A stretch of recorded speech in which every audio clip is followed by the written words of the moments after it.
nós iniciamos como mês do aniversário da igreja, nós iniciamos falando o mês todo. Durante esse mês de setembro nós vamos falar sobre não apagar o Espírito Santo. Não apagar.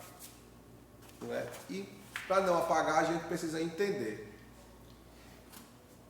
o que é apagar o Espírito Santo na vida da igreja e na vida do cristão. E é tão importante, irmãos, esse assunto, que nós, querendo ou não, nós estamos sendo ensinados por Deus, despertados por Deus, por esse assunto. Porque nós estamos na dispensação do Espírito Santo.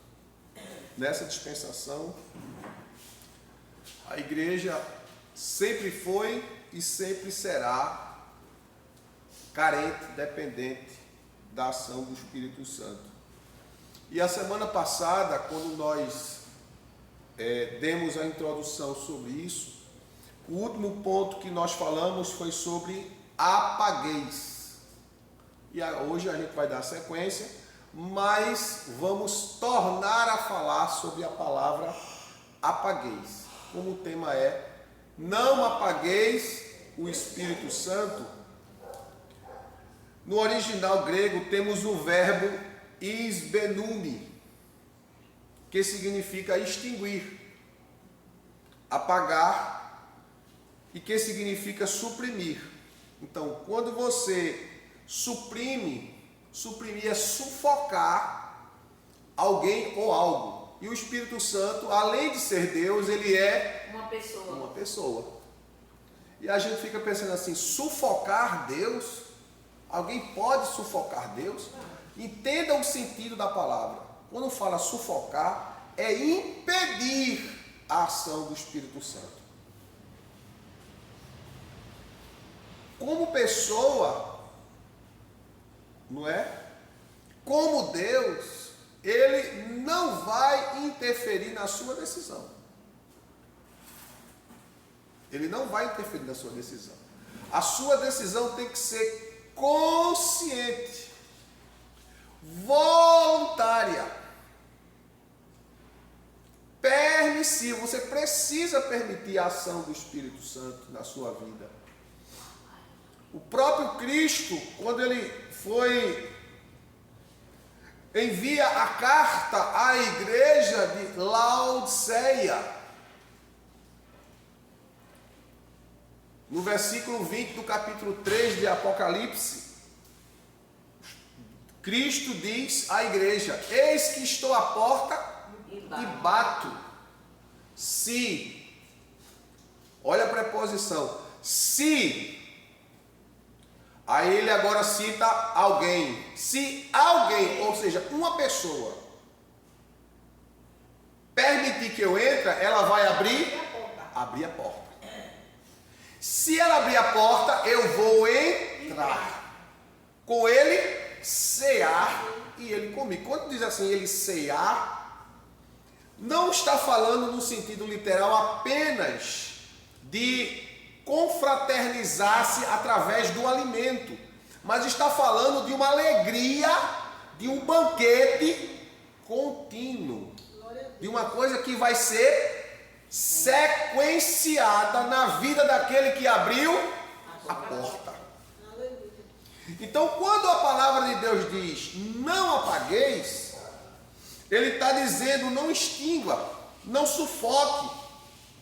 Esse verbo é usado para dar a ideia de apagar o fogo ou ressecar coisas molhadas, para que se tornem secas. Uma coisa seca tem vida?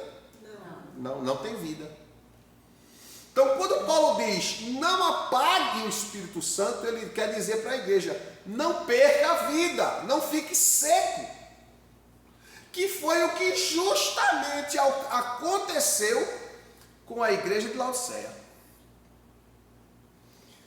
Os bens da igreja, irmãos, os bens da igreja que são adquiridos através dos dízimos e das ofertas, eles são obtidos para adorar a Deus, investir na obra e investir na igreja. Aleluia. A igreja de Laodiceia ficou tão rica que ela chegou ao ponto de dizer: rico estou, de nada tenho falta. E Jesus diz para aquela igreja: não sabe que és pobre, né? Pobre. Porque a igreja achava que a riqueza dela era os bens. E a riqueza da igreja não é os bens materiais. Aleluia. Nós, durante esses 23 anos de existência da igreja, nós começamos a igreja zero.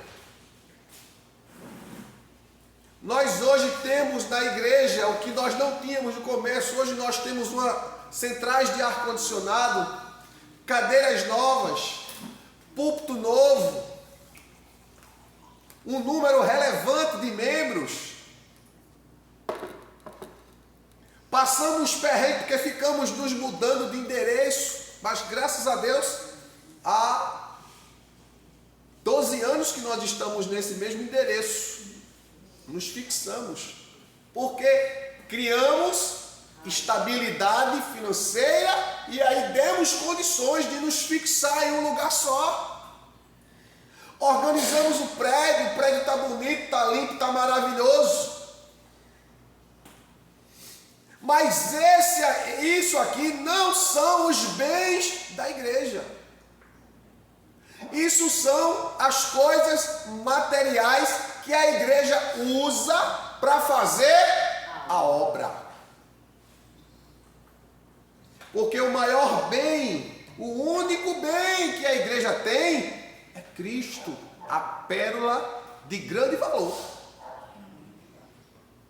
Então, quando o apóstolo Paulo diz que apagar o espírito é deixar uma igreja seca, ele transmite a ideia de tornar as coisas inativas, paradas. Uma igreja cheia do Espírito Santo não precisa a gente estar lembrando o dia de culto.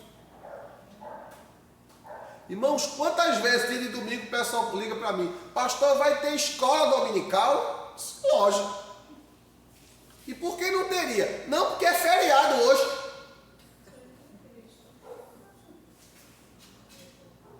É feriado para o mundo, para a gente não. O reino de Deus não tira férias.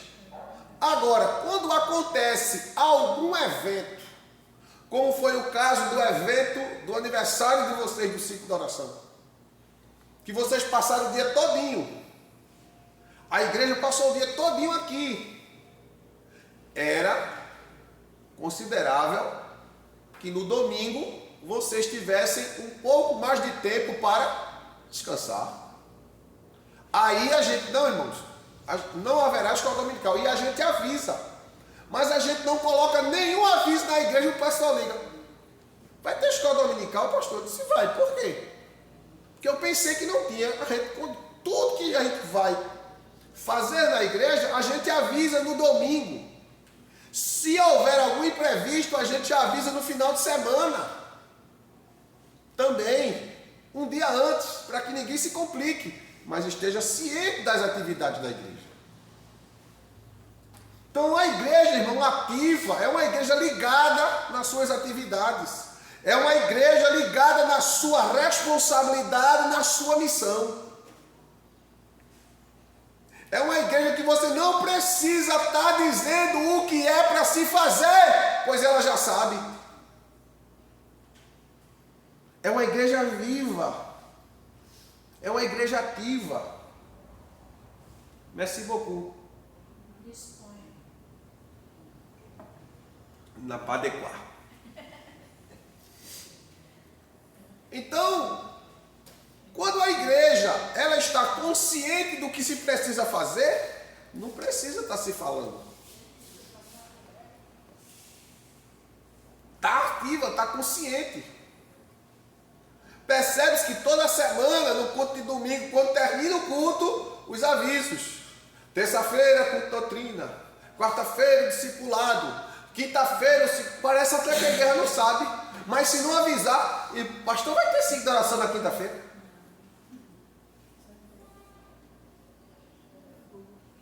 É como se a igreja hoje faz congresso de missões, faz culto de missões, faz semana missionária. Por quê? Porque o povo está parado.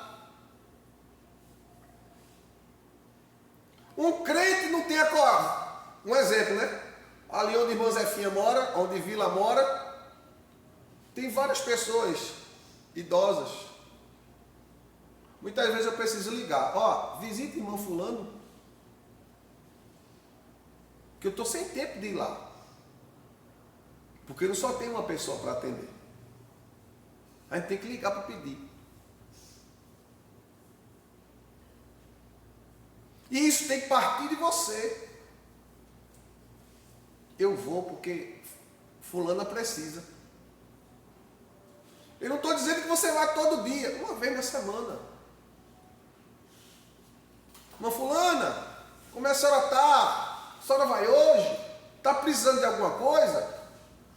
Viu? Visitou o que estava precisando? Manda mensagem lá no meu privado. Pastor, visitei a irmã fulana, está assim, assim, assado, está precisando disso. Amém. Vou lá, vou resolver. Mas a gente fica o tempo todo empurrando, tocando fogo, incentivando. Não, irmãos, uma igreja viva, ativa, não precisa. A gente está dizendo o que precisa ser feito. Ela faz. Ela faz. Se você vê a descrição da igreja primitiva em Atos 2, perseveravam na doutrina dos apóstolos, na comunhão, no partir do pão e nas orações. Em cada alma havia temor. Não era em Pedro, em Tiago, não, era na igreja toda. Muitas vezes a gente tem que estar adulando para vir para o culto. Olha, vai ter culto. Olha isso, olha aquilo. Ai, é, pastor, vai ter, é. Que bênção.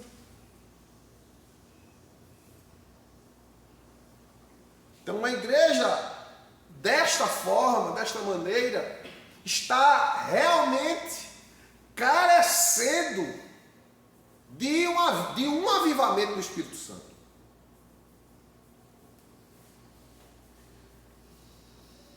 E nós, como crentes em Cristo, nós precisamos tirar o foco do mundo. Porque às vezes a gente fala de salvação, fala de reino dos céus, fala do céu, fala de poder de Deus, mas não se desliga da terra.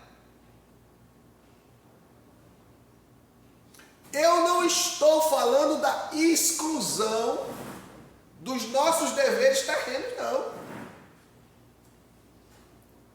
Nós podemos exercer todas as nossas atividades terrenas como cidadãos, como donos de casa, como maridos, como esposas, como filhos, mas sem deixar de estar voltado aos céus. Cristo Jesus alertou-nos, irmãos, lá em Mateus 24. Assim como foi nos dias de Noé. Comiam, é pecado comer? Não. Bebiam, casavam-se, davam-se em casamento. É pecado casar? Não. Aí ele disse, e não perceberam que estava acontecendo o dilúvio. Assim é a igreja. Tem crente que está achando que Jesus vai passar mais 100 anos para voltar. Mas não.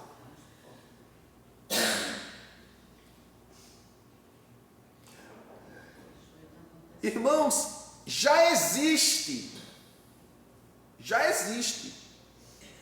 no mundo 142 nações que não usam mais dinheiro.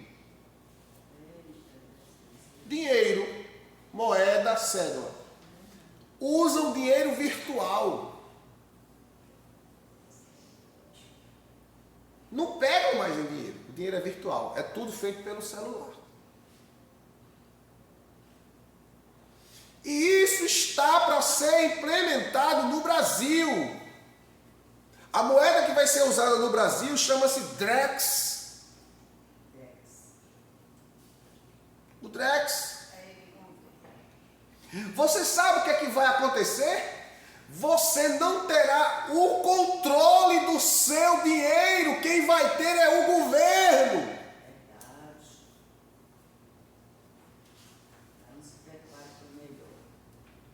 Se você for sair para qualquer lugar, confiando no seu dinheiro, na moeda que está lá, que você vai usar virtualmente, você pode chegar em um lugar, consumir alguma coisa e quando for pagar, o pagamento for ser negado. Por quê? Porque o governo vai dizer se você pode ou não sair e se divertir, comer fora da sua casa. Pois é. Isso é ótimo. Eu vi ontem isso. A senhora viu, foi? Eu vi, você não mostrou. Pronto. Está confirmando o que eu estou dizendo. Eita, Jesus, eu não tá... Você vai na farmácia, ele vai dizer até o local que você vai poder gastar, até quantos quilômetros da sua casa. Verdade. E a gente vê, eu não estou dizendo que é errado não, presta atenção para não entender errado. Eu não estou dizendo que é errado você estudar, não estou dizendo que é errado você trabalhar para crescer, para prosperar. Não! Não estou dizendo isso não. O que eu estou dizendo é que você não deve colocar o seu coração aí. Porque onde está o teu coração, ali está o teu tesouro. E o teu tesouro e o meu tesouro não está na terra, está no céu.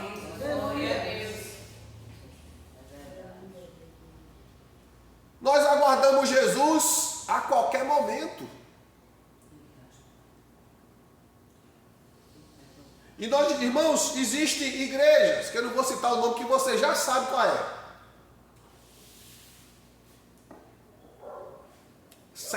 Há 15 dias atrás, uma das que produz mais escândalo, vergonha, povo brigando por poder, por posição, por status.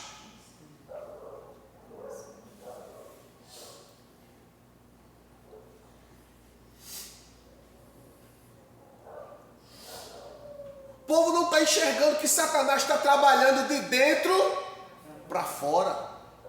Se destruir dentro, quem está fora não entra. Porque dentro está destruído, bagunçado. Precisamos, em nome de Jesus, de fato, não na língua, mas sermos unidos. Compartilhar a dor um do outro, interceder um pelo outro, partilhar as coisas um com o outro. O mundo saberá que vós sois meus discípulos pelos milagres que vão operar, pelas almas, pela a grande quantidade de pessoas que vão se converter. Não, pelo amor que tendes uns para com os outros.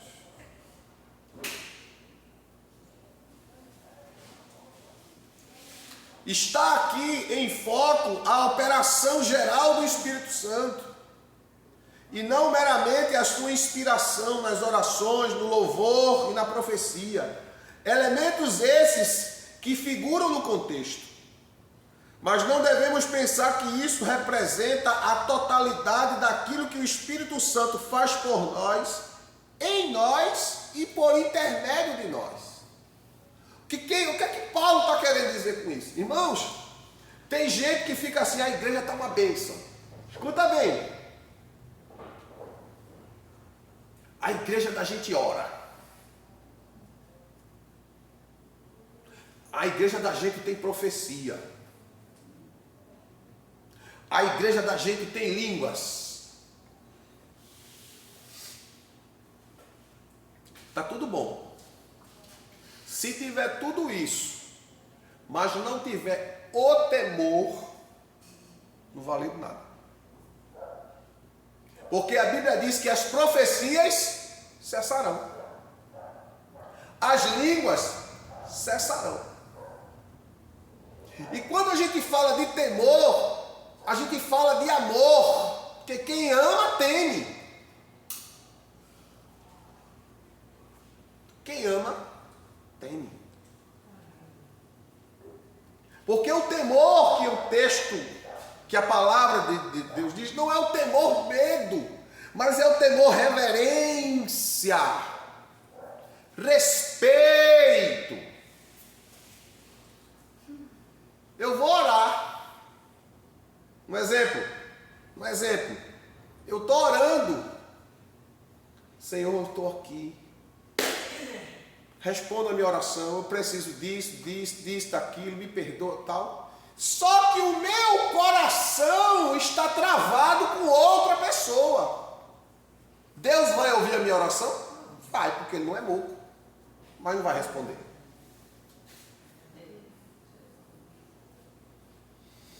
Se fores oferecer a tua oferta,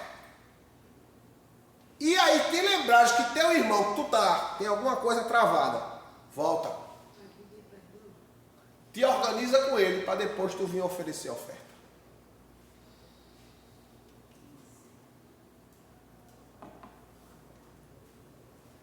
Oração que Deus responde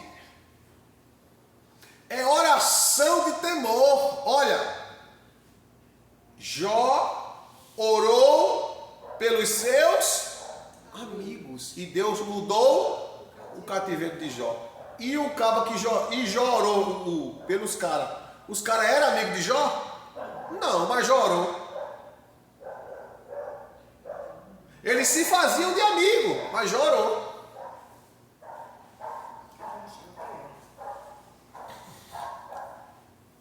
A vida cristã, irmão, não é só vir entrar naquela porta, sentar no banco aqui, louvar, cantar e depois terminou. Não. Está além. Muito além.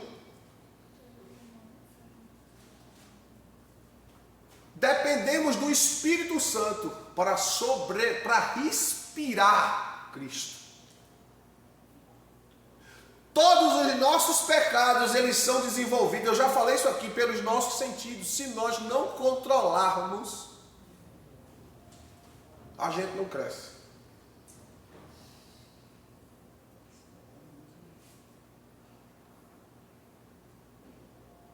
E eu preciso orar. Ou eu é que preciso mesmo. Eu acho que sou da igreja, eu sou o crente que precisa mais orar.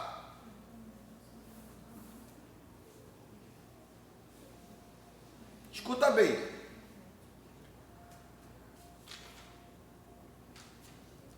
Mas naturalmente tais elementos fazem parte dessa atuação do Espírito Santo. Lógico que a oração faz parte da atuação do Espírito Santo, porque a gente não sabe como convém orar. A Bíblia diz que o Espírito Santo produz em nós a oração correta que vai agradar ao Pai. Ele é a fonte de inspiração da nossa oração e de todas as virtudes e de todos os dons espirituais entre nós os crentes. Quando o apóstolo Paulo diz lá na carta aos Gálatas, bora ver 5, capítulo 5 de Gálatas,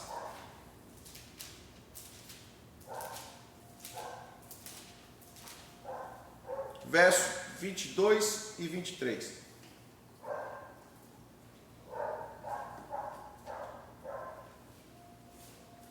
Entretanto, o fruto do Espírito é amor. E dentro desse fruto do Espírito, amor, manifestações do fruto do amor. Alegria,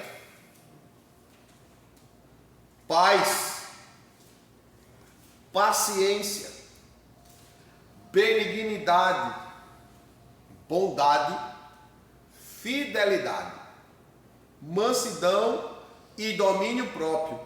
Contra essas virtudes, tem tradução que diz, contra estas coisas não há lei.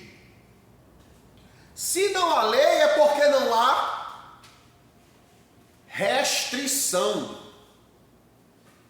não há controle. Quanto mais se ama, melhor é. Aí alguém diz assim, pastor, parece que quando ama muito, o povo faz gente de besta. Ou você não já ouviu alguém falar isso? É tanto amor que o pessoal pensa que a gente é besta e pisa em cima.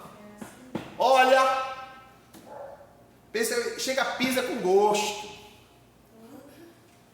O problema não está em você que ama, o problema está naquele que é alvo do seu amor. Você ama, se ele corresponde da forma errada, o problema não é seu, o problema é dele. Sua obrigação é amar. Se ele desfaz ou não faz caso do seu amor, aí é ele e papai.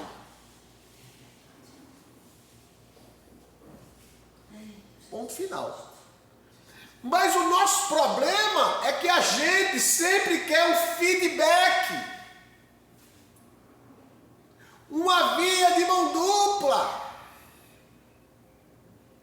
e nos esquecemos daquele que de fato ama. Cristo Jesus morreu por nós, sendo nós ainda pecadores. No livro de Gálatas, veja o capítulo 6.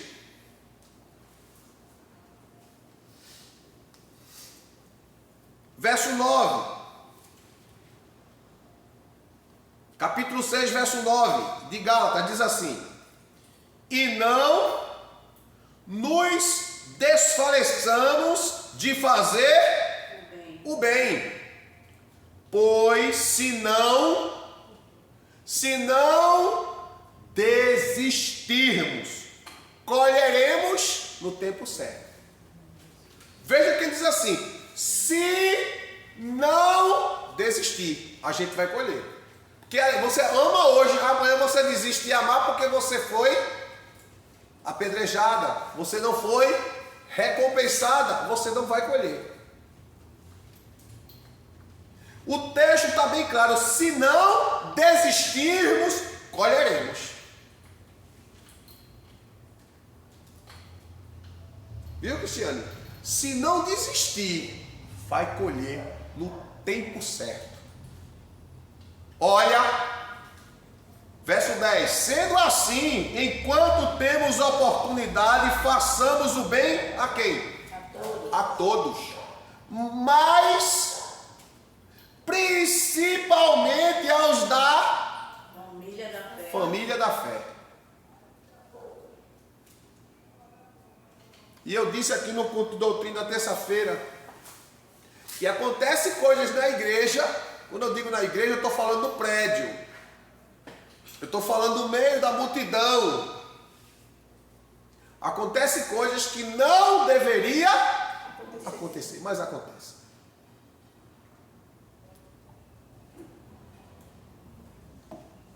Aí existem alguns que dizem assim: entrei na igreja todo decepcionado. Acontece cada coisa que só a misericórdia. Pois é.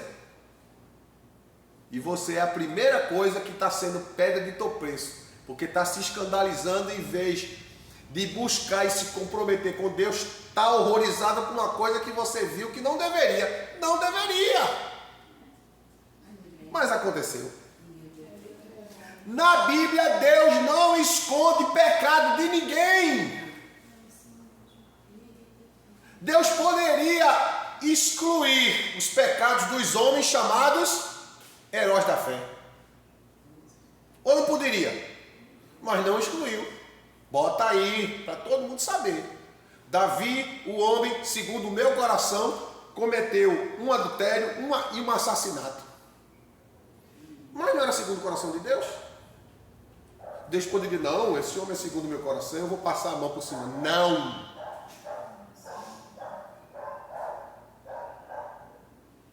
Em outra ocasião eu disse aqui, o nome de Jó está escrito no capítulo 11 de Hebreus? Não. Mas o de Sansão está. Será que Jó não tinha fé suficiente ou igual ou superior a Sansão?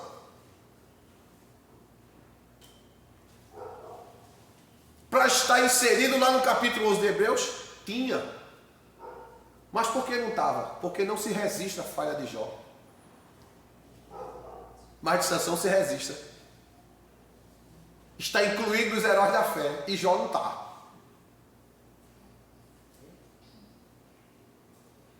Porque a nossa caminhada, irmãos, tem altos e baixos.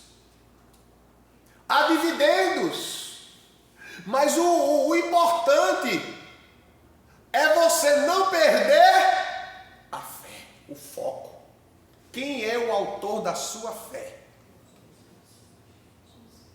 Sansão errou, Sansão pecou, Sansão negligenciou, mas ele sabia de onde vinha a força, sabia de onde vinha o perdão, sabia de onde vinha a solução, sabia de onde vinha a resposta.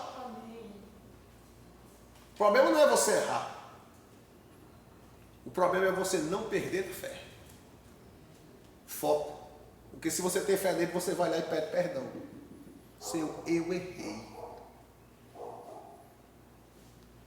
E a maioria das igrejas estão mais preocupadas em matar quem erra do que ressuscitar.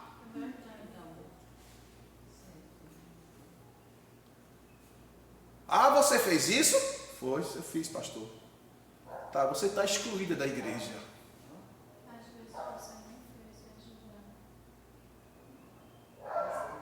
E é assim, irmãos? Não. Ah, irmão, foi? Certo. Vamos ver o que a Bíblia diz. A senhora se afasta disso, daquilo e daquilo outro, mas não deixe de estar no culto. Quando a senhora se regularizar, ou o senhor, você volta às suas atividades, mas não deixe de estar na igreja. Você não deixou de ser membro da igreja. Você não deixou de ser corpo de Cristo. Você cometeu uma falha, um equívoco da sua trajetória. Mas tem jeito. Exatamente. Mas e se você não cometeu o erro, mesmo assim você foi afastado? Aí o problema é da liderança que fez isso. Você está pensando, olha, Deus está nos tirando aqui, nos levando para outros caminhos. Deus pedirá conta daqueles que agem para induzir outros ao erro. Porque tem pessoas que trabalham, maquinam, arquitetam, colocam alguém para fazer e ele posar de bom. Não tenho nada a ver. Mas fulano que executou a obra, que fez, isso seja, irmão, dentro da igreja ou fora da igreja. Os planos arquitetados por aqueles que estão de alta patente, eles planejam e quem executa é a baixa patente. Vocês acham que Deus não vai cobrar dele, não? Vai. Sobre eles está constituída a autoridade, mas a autoridade deve ser exercida com temor a Deus, reverência a Deus.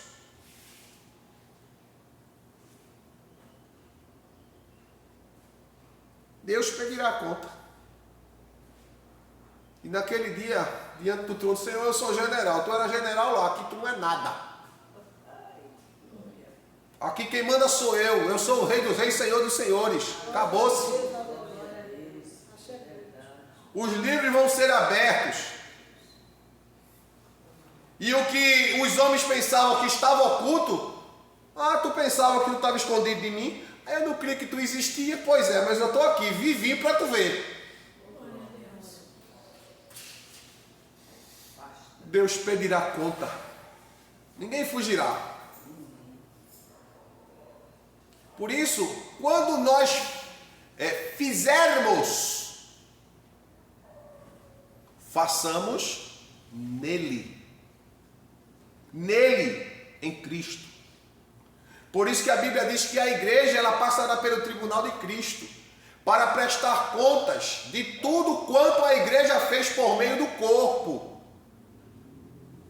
A Bíblia diz que as obras de uns serão queimadas, porque foram obras feitas no homem, feno, palha,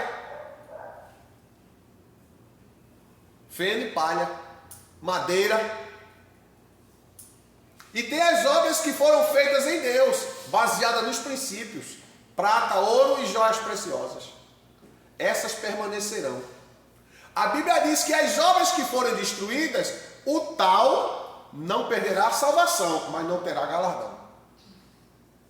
Aí alguém pergunta, pastor, o que é galardão? Patentes. Patentes espirituais. E lá vai ter, vai. Eu estou patenteada. Lá do outro lado, quando a gente chegar lá, vai ter patentes.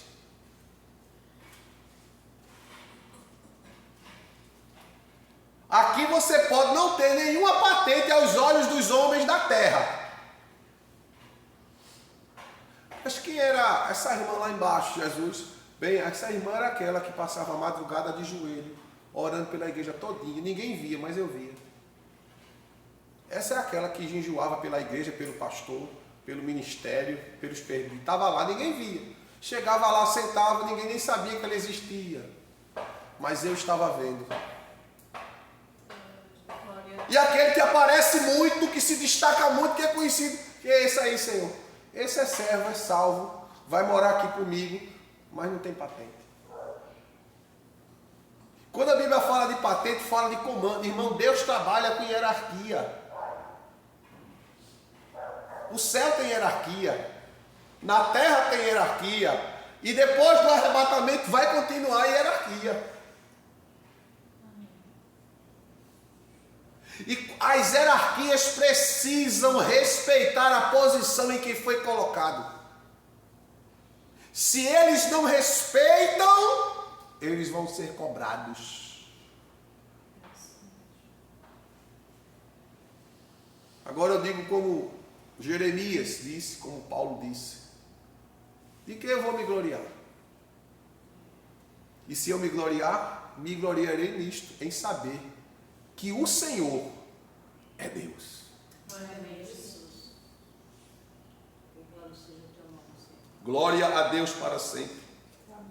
Então, quando nós falamos dessas atribuições do Espírito Santo, aqui que nós acabamos de ler, Gálatas 5, 22 e 23, quando o texto diz que não há lei para as virtudes do Espírito. Não há lei. Não há restrição para amar. Não há restrição para a alegria, para a bondade, para a fidelidade, para a mansidão, para o domínio próprio. E se nós perseverarmos até o final, sem desistirmos, sem nos frustrarmos, porque a frustração, deixa eu dizer aqui uma coisa, tem batido na porta do teu coração todo dia? Se eu estiver falando por mim mesmo, diga-me nesta tarde.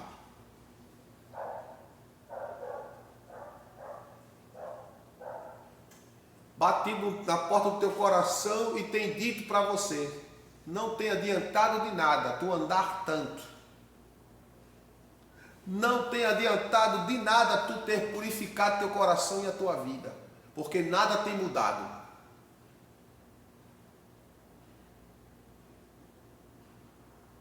E muitas vezes você quer desistir. Diz: Senhor, realmente,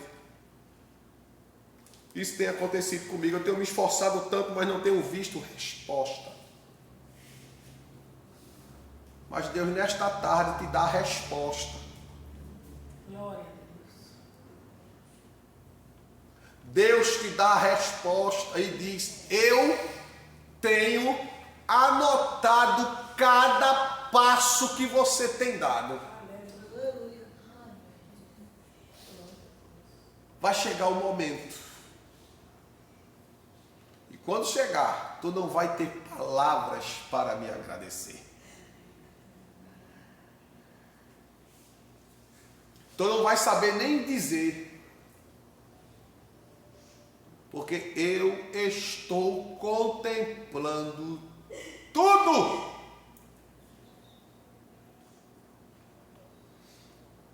Deus é quem cuida da igreja. Deus é quem cuida do seu povo. Mas a igreja precisa despertar e adentrar na dimensão do Espírito Santo.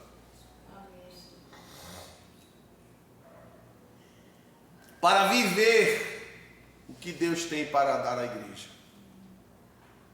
Não nos conformemos porque a igreja cresceu.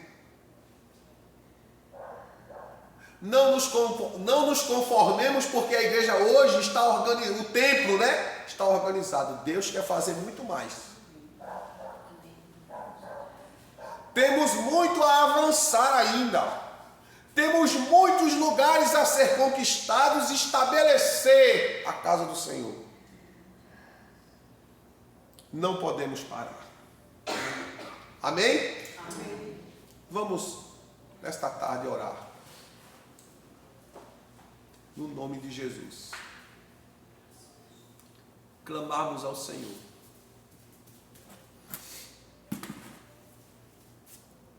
Porque